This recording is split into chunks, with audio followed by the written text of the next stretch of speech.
Excellence, Monsieur le Président de la République et chef de l'État, je suis Monsieur Mbouyi-Mwengu Cédric, l'un des négociateurs de la partie congolaise lors de négociations avec le groupe d'entreprises chinoises dans la commission que vous avez créée à la présidence pour renégocier ce programme. Si je prends la parole aujourd'hui, c'est pour vous alerter au sujet de ce qui a été fait. De manière générale, nous avons très bien travaillé, mais à la fin, les choses ne sont pas déroulées telles que nous l'avons prévu. Alors, je vais aller très vite dans le vif du sujet. C'est que vous avez été au courant que nous avons signé ce mémorandum d'entente qui a sanctionné la fin des négociations. Et dans ce mémorandum d'entente, il y a beaucoup de bonnes choses qui ont été faites. Et aujourd'hui, je viens épingler trois points qui pourraient malheureusement remettre en cause ce que vous aviez dit que ce contrat est un contrat rééquilibré.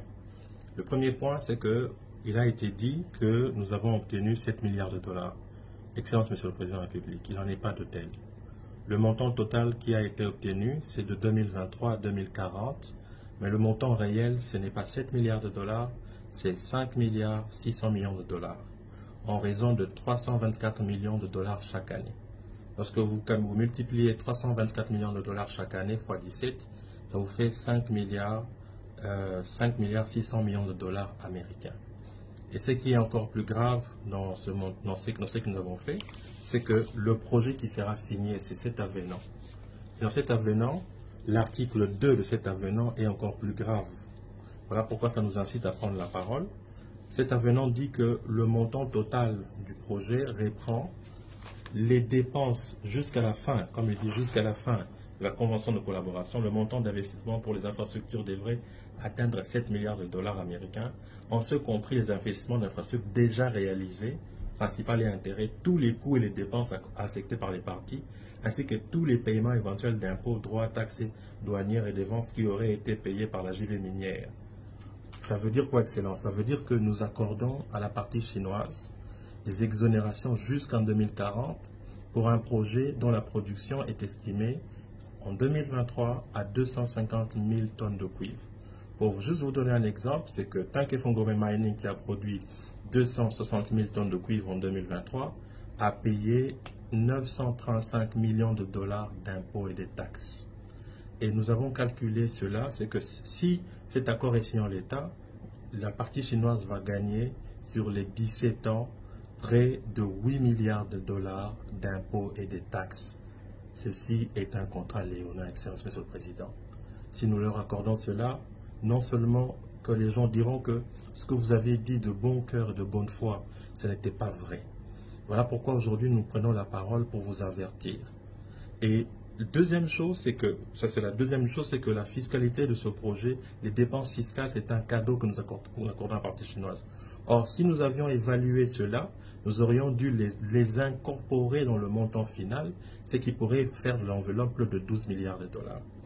Troisième de chose, pour aller très vite, c'est que dans ce contrat, dans le projet d'avenant ici, il n'y a aucune clause de répartition de travaux d'infrastructure. Dans aucun pays, même chez nos voisins angolais, lorsqu'ils ont signé le contrat avec les Chinois, ils ont inclus des clauses de partage de contrats de travaux d'infrastructure. Vous êtes en train de vous battre pour que les Congolais, vous avez réhabilité l'IBTP, vous avez réhabilité l'ISTA pour que nos ingénieurs, pour que nos sociétés aient accès à des marchés. Or, en l'état actuel de choses, c'est tous les marchés sont exécutés par des entreprises à capitaux chinois. Alors qu'il fallait prévoir une clause 1, 60% pour les travaux d'infrastructure pour la partie chinoise, 40% de contrat de travaux d'infrastructure pour la partie congolaise. 2, il faut qu'il y ait les clauses de transfert des technologies excellence. Il est anormal que les Chinois exécutent les travaux, même des travaux pour piloter des engins. C'est anormal. Et enfin, ce qui est encore plus grave, c'est que ces Chinois-là exécutent même la partie liée à la sous-traitance à l'intérieur.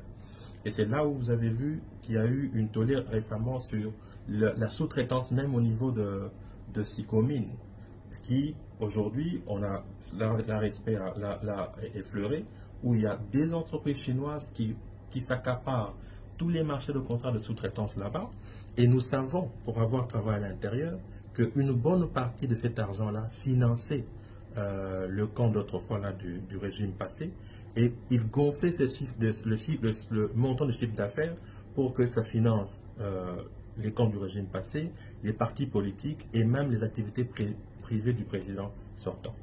Et enfin, nous sommes, en tant que Congolais, nous avons travaillé pour que nous puissions vous donner des recommandations. Par rapport à cela, nous avons été l'auteur de cet acte, qui est une proposition de la signature d'un accord cadre de partenariat stratégique global